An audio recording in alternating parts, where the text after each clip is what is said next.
तो कहा कि एक ही सत्य है। जब इस समझ पर आप पहुंच गए तो आपका धर्म का विभाग अब रहे न रहे। धर्म का निषेध हम लोग वहां करते हैं, लेकिन विवेक करना आपको सिखाया धर्म ने।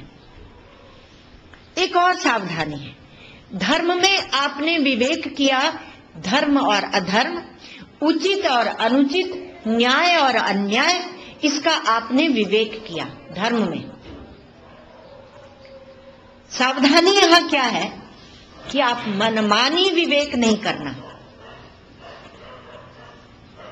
एक शाश्वत संविधान है, एक चेतन का संविधान है, आपका अंबेडकर का संविधान नहीं, आपका भारत का संविधान नहीं, जिसमें अमेंडमेंट्स होते रहते हैं, जिसमें परिवर्तन होते रहते हैं। जो सरकार आती है अपने मन का बना लेती है।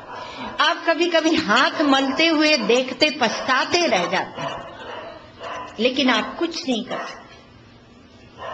हमारे श्री गुरुदेव ने एक जगह दृष्टांत दिया, उस समय की जैसी स्थिति रही होगी, तो रुपये का अवमूल्यन किया गया। तो रुपया का जब अवमूल्यन किया सरकार ने कर दिया और पूरे दूसरे देशों ने उसे मान लिया। अब महाराज जी ने वो दृष्टांत दिया, कहा कि अब तुम दूसरी सरकार भी लाओ, कांग्रेस को हटा भी दो, लेकिन वो तो पूरे विश्व के कानून में आ गया, आप क्या करोगे? अब जो यहाँ अर्थशास्त्र जानते हो ज्यादा जानते होंगे, हमने तो दृष्टांत थोड़े में याद रखा है। तो कहा आप क्या करोगे?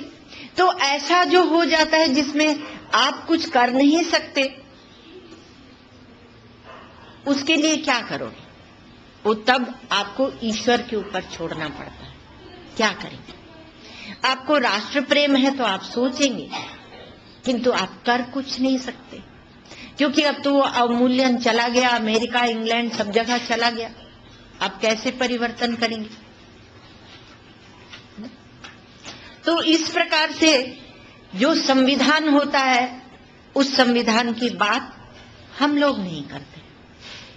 हम लोग जो शाश्वत संविधान है, जो ऋषि मुनि प्रदत्त संविधान है, जो वैदिक संविधान है, जो प्रत्येक चेतन मनुष्य के उत्कर्ष के लिए है, हम उसकी बात करते हैं। और वह जो शाश्वत संविधान है, वो उसमें जो भी बताया ऋषि मुनियों में, चाहे कर्म बताया हो, चाहे धर्म बताया हो, चाहे भक्ति बताई हो, उपासना बताई हो, लेकिन प्रत्येक को उस परम सत्य तक पहुंचाने के लिए बताया है।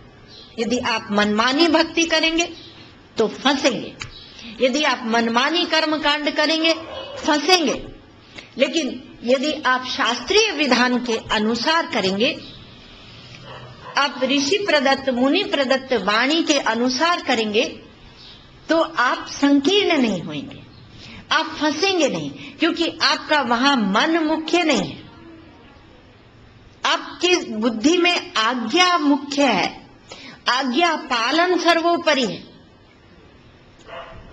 कथा आती है शांतनु और उनके पुत्र देवव्रत, हो सकता महाभारत की ही होगी, भीष्म पितामह जिनको आप लोग कहते हैं। तो जब उनके लिए श्राद्ध कर रहे हैं, भीष्म अपने पिता के लिए श्राद्ध कर रहे हैं, तो पिता का पुत्र के प्रति बहुत स्नेह था और पुत्र का पिता के प्रति विशेष स्नेह था, स्नेह क्या सम्मान था। तो उनका हाथ आ गया, पिता का हाथ आ गया। जब पिंड दान करते हैं ना श्राद्ध में, वो भात का ऐसे बना के पिंड और दान करते हैं, तो उनका हाथ आ गया और ब्राह्मणों ने कहा यहाँ पटे पर रख दो, ये पिंड पटे पर रख दो। तो भीष्म ने कहा कि मेरे पिता का हाथ आ गया है, वो पिंड खाने के लिए केवल हाथ आया था, तो मैं इस पर रख दूं? ये नहीं कि झट से रख दिया, हम आप होते तो रख देते। तो ब्राह्मणों ने कहा नहीं, पटे पर रखो, जो शास्त्र में विधान है उसी प्रकार करो, हाथ पर मत रखो। अब समझना, यहां भावुकता को नहीं, धर्म को सम्मान है। भावुकता को नहीं, धर्म को, क्योंकि धर्म ही वह सोपान है जो हमें विवेक करना, ठोस विवेक करना, एकदम सत्य के मार्ग पर ले जाना, ये धर्म सिखाता है। इसलिए हम लोग धर्म अर्थ काम तीनों को ऐसे एक स्थिति में छोड़ देते हैं, तो आप ये मत समझना कि अर्थ और काम और धर्म एक ही है। धर्म ही तो विवेक करना सिखाता है, इसलिए बड़ी समझ के समझाना पड़ता है। पहुंचना हमें मांडुक्य में, और मांडुक्य अब जब आप सुनेंगे तो आपको पता चल ही जाएगा, 2-4 दिन में कोशिश कर रहे हैं सुनाने की। तो अब चतुर्थ पुरुषार्थ वह मोक्ष है।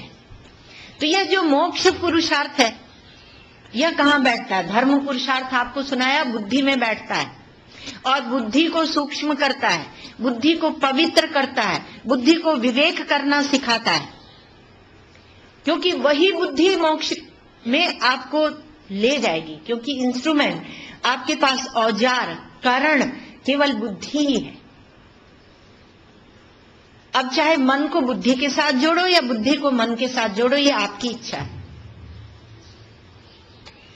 लेकिन श्री कृष्ण ने तो कहा बुद्धौ शरणम अन्विच्छ। श्री कृष्ण ने नहीं कहा कि मन की शरण में जाओ, वो बोलते हैं बुद्धि की शरण में जाओ। अब श्री कृष्ण है तो चाहे आप वेद सुनाए चाहे उपनिषद सुनाए, उनकी एक टांग टेढ़ी है। हमारे ब्रज में उनको बोलते हैं टेढ़ी टांग वाले की जय, ऐसे बोलते हैं। तो उनकी एक टांग टेढ़ी है नारायण, तो वो एक टांग टेढ़ी करके वहां फंसाई देते हैं।